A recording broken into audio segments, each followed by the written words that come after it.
Bonjour, je m'appelle Michael Galache et je vous souhaite la bienvenue dans cette 61e vidéoconférence autour de la cohérence avec l'unité. Alors cette fois-ci, j'avais envie d'approfondir un tout petit peu la notion de miroir et de signes et la notion de défi là-dedans. Bien sûr, sans juger qui que ce soit par moi-même, je constate que la plupart d'entre nous, en fait, font ce qui est logique. C'est-à-dire quelque chose qui vient vers nous et on fait ce qui nous arrange. Et moi-même, bien évidemment, donc du coup aussi. Mais c'est pas si simple que ça. Il se peut que c'est vraiment important pour vous, pour moi, de choisir mon envie selon ce qui se présente. De certaine manière, ça me semble tout à fait logique si on devrait écouter son enfant intérieur, en tout cas ce qu'on pense être son enfant intérieur. Mais est-ce qu'on écoute vraiment son enfant intérieur ou est-ce qu'on écoute plutôt cet enfant de son enfance, cet enfant capricieuse qui est en manque, qui cherche à compenser? Est-ce que c'est vraiment cet enfant intérieur, c'est-à-dire le Dieu ou la déesse en moi, le soi, l'esprit, ou est-ce que c'est en fait la peur qui parle? J'ai actuellement pas mal de propositions. J'en ai lancé certains, je me suis mis en mouvement. Et donc du coup, la vie répond en faisant des propositions. À partir du moment que je vais dans un sens, la magie de la vie, c'est qu'il vient avec plein de propositions. Mais ces propositions, de mon point de vue, au niveau de la cohérence avec l'unité, ne sont pas n'importe quoi. Je me rends bien compte que si je choisissais en fonction de mon envie, tout simplement, mais cette envie, elle est en fait imbibée de peur. Je vais vous donner un exemple. À l'instant, il y a un ami euh, qui a passé un message en quoi qu'il cherchait un assistant dans un stage, dans un style de stage que je ne connais pas. Et en fait, il s'agit d'un traducteur. Et mon premier réflexe était chouette. La vie me donne un signe, c'est par là où il faut que je passe. En plus, c'est très, comment dire, alléchant. Ça veut dire que je vais voir un autre style de travail euh, tout en étant payé, même si je ne participe pas. Ça fait en même temps vacances, une semaine. Et j'ai pris quelques instants pour réfléchir. Et finalement, je dis non. En tout cas, je fais comprendre que je ne pouvais pas, que j'avais des engagements. Mais qu'est-ce qui m'a fait décider? Pourquoi je n'ai pas suivi la signe? Il faut bien savoir une chose, sans vouloir être moralisant, c'est que par rapport aux signes, par rapport au miroir, on pourrait interpréter ce qui se passe comme on veut. Comme on veut. Et l'ego est tellement intelligent qu'il cherche automatiquement à arranger le petit moi. L'enfant, disons, capricieux qui cherche à compenser l'ego, le glaçon. C'est une évidence parce que s'il ne fait pas ça, s'il laisse la place à l'être, il va finir par ne plus exister. Hier, je parlais à un ami un petit peu autour de l'ego et l'ego, c'est pas l'ennemi à abattre. C'est tout simplement ce que nous pensons être. Et ce que nous pensons être dans ce monde dualiste ne connaît que la réflexion et l'envie. Et d'une certaine manière, peut-être des indications que la vie envoie sous forme d'évidence, comme des propositions ou des changements climatiques ou des choses comme ça.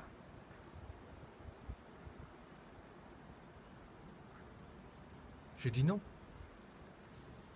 Mais pourquoi je dis non? Pourtant, je suis en plein essor. Dans ma tête, je dis, ah oui, c'est une super occasion.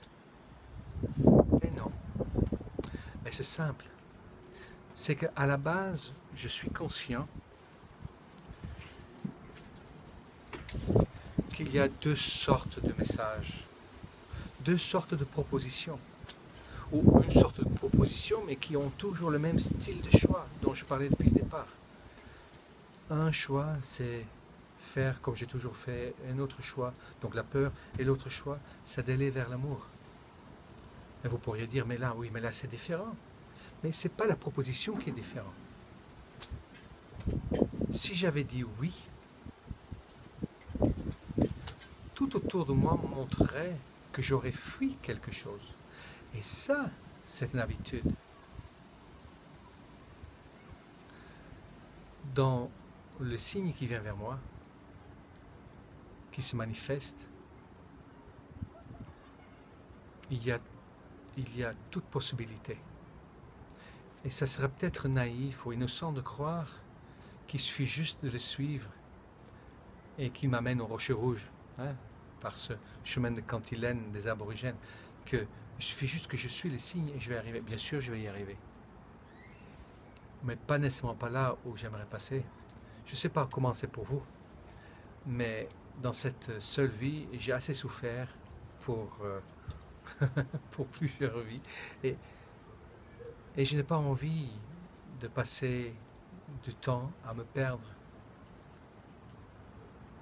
J'ai envie d'aller droit au but. J'ai assez galéré et j'ai envie maintenant que cette ouverture qui a démarré, qu'elle continue et qu'elle se concrétise et qu'elle se valide. Alors comment est-ce que je raisonne? Est-ce que de prendre le chemin le plus court, c'est encore l'ego? Oui. Est-ce que quand je parle de je veux, oui, c'est encore l'ego. C'est l'ego qui fait ce chemin. C'est l'ego qui est censé reconnaître ce qui est juste et pas juste. Et là, il ne s'agit pas de faire confiance à ce qu'on pense ou ce qu'on sent.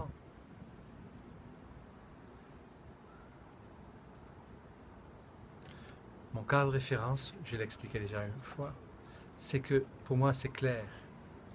Et ça c'est immuable. C'est que tout ce qui se passe me permet de faire l'expérience de qui je suis vraiment. Pour ça, il faut que je fasse le bon choix. Bon choix. Il suffit que je fasse le choix dans lequel la peur n'a pas sa place. Que j'affronte ma peur. Et que je dois bien trouver ce que c'est ma peur. Je sais que je ne peux pas faire confiance à ce que je pense ni à ce que je sens. Et j'ai aussi devant moi donc le miroir qui m'indique où j'en suis. Le miroir, c'est en fait tout ce à quoi je fais allusion. Pour regarder quelle décision prendre, je regarde ce qui se passe autour de moi. Et je vois des personnes, certaines personnes, et je ne les juge pas bien évidemment, qui sont dans une forme de désengagement. Que ce soit dans ma vie privée ou professionnelle, peu importe. Et je les comprends.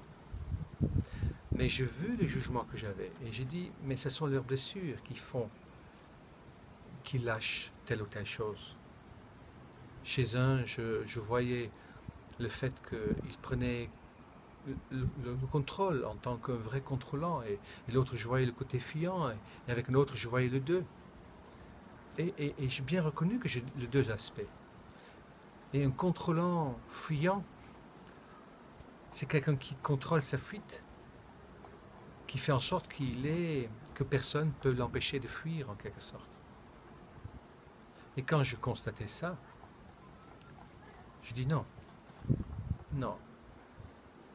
Je regardais d'ailleurs aussi dans mon agenda, qui m'oblige avec laquelle j'oblige mon ego, ou mon ego oblige mon ego. à répondre tel que l'être, en mettant des cloisons en quelque sorte. Et mon agenda était plein d'engagement. D'engagement de choses que j'ai créées moi-même et dont j'avais envie, comme des conférences, comme des rendez-vous auxquels je tiens, des moments pour moi. Et je me suis dit, si donc tu y vas, il y a quelque chose que tu fuis. Et je vois bien ce que c'est, ce que j'ai fui. Vous savez, les conférences, c'est pas facile pour moi. Les vidéoconférences, c'est cool. Waouh, c'est la chose la plus chouette peut-être que j'ai fait dans les voies. Et je me sens vraiment moi. Je me permets de faire des erreurs, de dire des conneries. Parfois, je dois réenregistrer, mais c'est pas bien grave. Mais je me rends bien compte que des conférences en live, c'est pas si simple que ça. J'aurais la tendance de mettre la tête dans le guidon et trop parler et pas laisser assez de place à l'autre, puisque j'ai envie de trop donner. Hier soir, j'ai fait une conférence pour 3 personnes. Et c'était chouette. Mais je me suis vu après. Après, j'ai regardé. J'ai appris, j'ai amélioré un petit peu. Mais je peux très bien m'imaginer qu'au fond de moi, je dis de manière inconsciente, ouf, c'est engageant, c'est difficile, pourvu qu'il y a autre chose qui se passe. Où se trouve ma peur? Où est la voie à suivre si je comprends que le Dieu que je suis n'est pas la peur?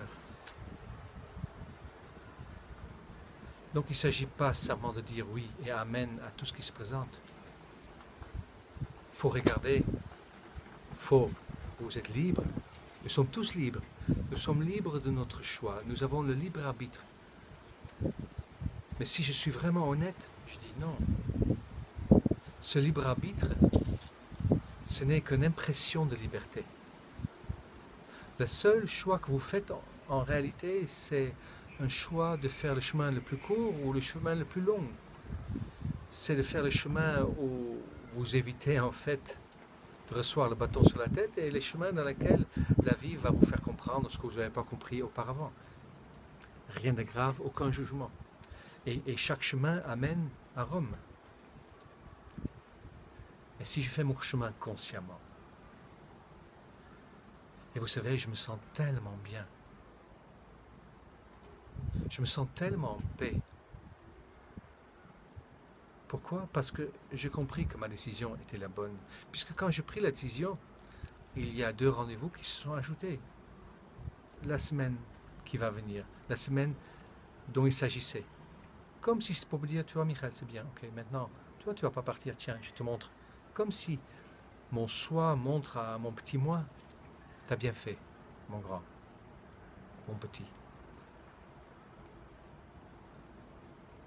Donc, dans la projection, il y a le tout. Hein. Vous pouvez, à travers de ce que vous voyez en face, voir les blessures qui gèrent à un moment donné vos choix.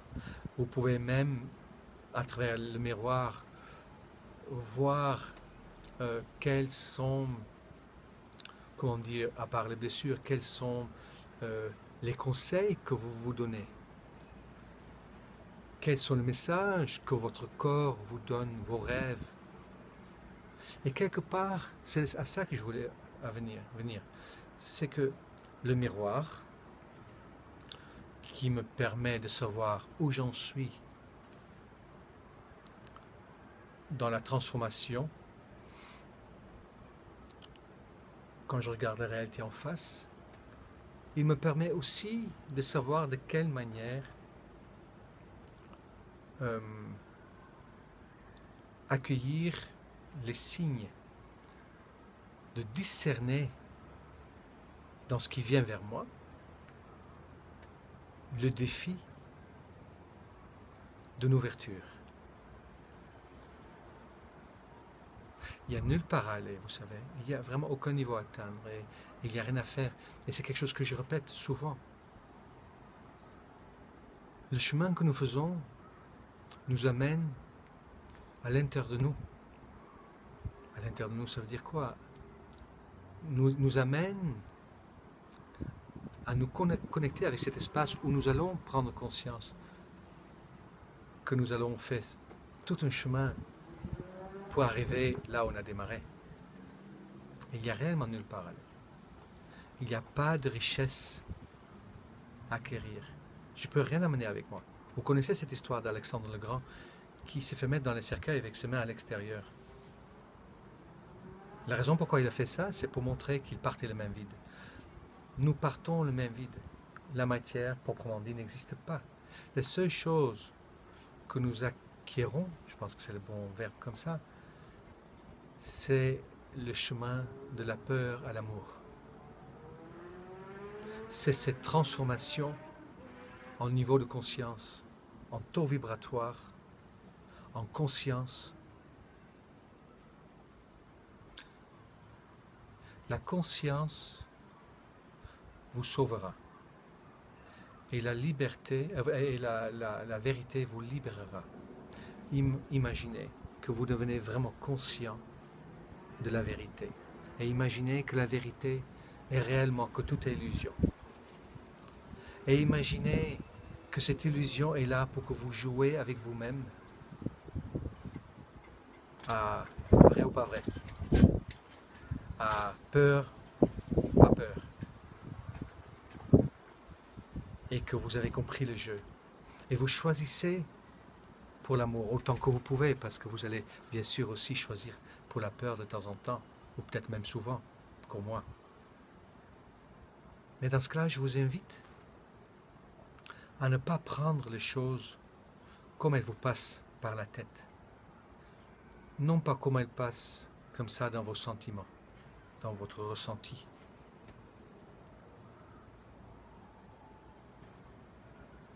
J'expliquais dans une autre vidéo pourquoi vous ne pouvez pas faire confiance à votre ressenti. Mais je veux bien le répéter, c'est parce que votre ressenti, c'est un ensemble peut-être d'une espèce d'élan intuitif lié à la divinité. Mais c'est aussi beaucoup de souvenirs par rapport aux blessures. Et votre tête, c'est pareil, c'est comme si vous avez deux manteaux. Un mental qui est lié à l'ego et le grand mental qui est lié à l'être, et de discerner en haut ou en bas les deux cerveaux, en quelque sorte, que nous avons. Ce qui est juste, dans l'état dans lequel nous sommes, ça me semble difficile. Mais par contre, avec la projection,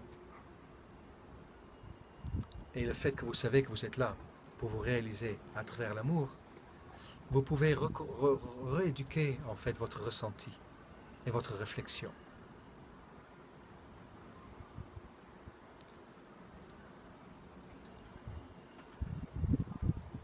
Nulle part à aller. Où est-ce que m'amène ces vidéos? Dans la vidéo précédente, je dis que je fais les vidéos pour moi. Bien sûr, il y a une partie de mon ego qui cherche peut-être à être reconnu ou à peut-être attirer des rendez-vous. Sûrement. Mais la partie consciente de moi sait que même ça, c'est pas nécessaire.